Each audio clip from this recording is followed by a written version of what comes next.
키워드를 살펴보는 화제의 뉴스 시간입니다. 빅뉴스, 오늘은 민지숙 기자와 함께하겠습니다. 어서 오십시오. 첫 번째 키워드 뭡니까? 네, 첫 키워드는 9일 만에 1억 뷰입니다. 이 정도 되려면 뭐 BTS 정도는 돼야죠. 정답입니다. 이 BTS가 등장한 서울시 홍보 영상이 며칠 만에 조회수 1억을 넘었다고 합니다. 영상을 먼저 보실 텐데요.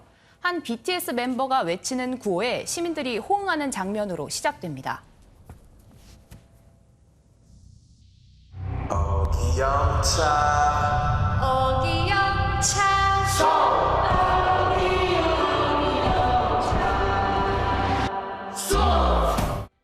이어서 서울의 다양한 랜드마크가 등장하는데요.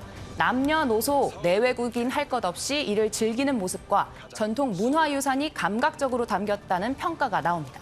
어기영차면 우리나라 노동요에 나오는 구절 아닙니까? 맞습니다. 어기영차, 어기영차. 이 구호에는 어려움을 함께 이겨내기 위해 한 목소리로 외치는 소리다라는 설명이 붙었는데요. 코로나 이후를 기약하는 희망의 메시지에 우리 민족의 전통적인 특색을 담았다고 합니다. BTS가 이 서울관광재단의 홍보대사로 활동한 지 올해로 5년째인데요. 그동안 자그마치 4조 4,600억 원의 경제적 파급 효과를 가져왔다고 합니다. 이렇게 우리나라에 큰 기여를 하는 BTS인데 그런데 열정페이 논란에도 휩싸였던데요. 네, BTS가 서울시 홍보대사만 하고 있는 건 아니죠. 얼마 전 이 문재인 대통령의 특사 자격으로 유엔 총회도 함께 참석했는데요. 이 일정에 항공료와 숙박비, 식비 등이 전혀 지급되지 않았다. 이른바 열정페이 논란이 불거졌습니다. 조명희 국민의힘 의원이 외교부로부터 제출받은 지출 내역에 따르면 BTS에게 지급한 여비 항목이 없었던 건데요. 여기에 대해 청와대 관계자는 항공비와 체류비 일부를 사후 정산 형식으로 지급하기로 했다면서 조 의원 자료엔 없어도 사후적으로 돈을 줬다고 해명했습니다. 유명세만큼 뭐 하나하나 다 지금 얘기가 되고 있습니다. 다음 키워드 볼게요. 네, 두 번째 키워드는 술래 인형의 무슨 일입니다. 제가 오징어 게임은 안 봤지만 술래 인형에 대해서는 압니다. 바로 거기 나오는 거죠. 맞습니다. 이 1화 첫 게임에 이 술래에게 잡힌 사람들을 무자비하게 죽이는 공포의 인형, 술래 인형이 등장하는데요. 2m 크기의 이 인형 실물이 충청북도 진천의 한 박물관에 나타났다고 합니다. 한쪽 손목이 없어진 모습도 포착됐는데 며칠 뒤엔 아예 이 비닐로 온몸이 꽁꽁 싸매진 뒤 지금은 아예 볼 수 없는 곳으로 옮겨졌다고 합니다. 관광 자원으로 손색이 없는데 왜 없앴죠? 네, 이 인형은 드라마 방영 전부터 이곳에 있었다고 합니다. 박물관 대표는 드라마의 방영 전까지만 공개하지 말아달란 부탁을 받아 최근에야 이 인형을 공개했는데요. 하지만 드라마 제작사 측에서 지나치게 많은 이들의 관심을 우려해 비공개로 변경해 줄 것을 요청했다고 합니다. 하긴 이태원에 설치됐던 그 홍보 부스도 방역 논란 때문에 문제가 됐었죠.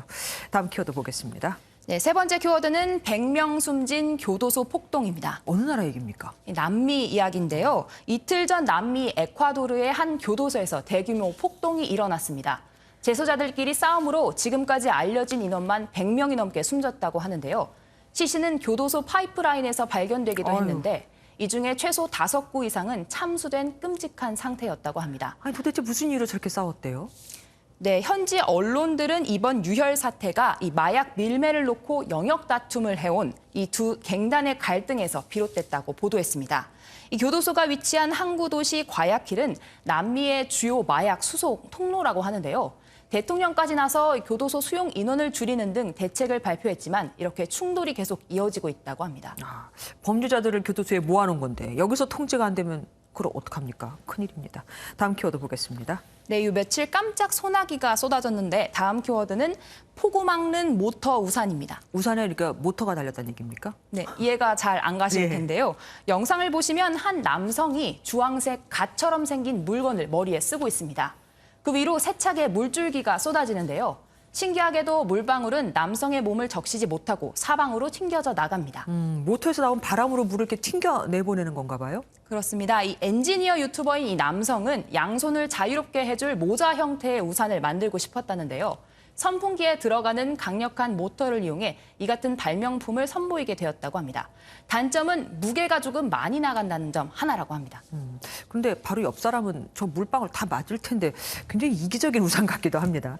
다음 키워드 보겠습니다. 마지막 키워드는 성차별 연수교재입니다. 요즘도 이런 교재가 있습니까? 있었습니다. 이 운전면허 강사를 대상으로 하는 도로교통공단의 한 교육 교재 수년간 성차별적 내용이 담긴 것으로 확인됐습니다. 화장이 너무 진하진 않은지, 매니큐어 색이 너무 진하진 않은지 이렇게 외모에 대한 내용이 적혀 있는데요. 네. 여기에 또 마누라한테 받은 분풀이를 회사에 와서 푸는 것처럼 해서는 안 된다 이런 황당한 표현도 담겨 있습니다. 또 사고 장면을 보여주면 여성들은 핸들 조작을 못하게 된다라는 여성 비하적인 표현도 등장하는데요. 이은주 정의당 의원은 성 역할에 대한 고정관념 및 편견이나 비하, 외모 지상주의 등을 성차별적 요소를 모두 포함하고 있다고 지적했습니다. 네, 여기까지 듣겠습니다. 고맙습니다.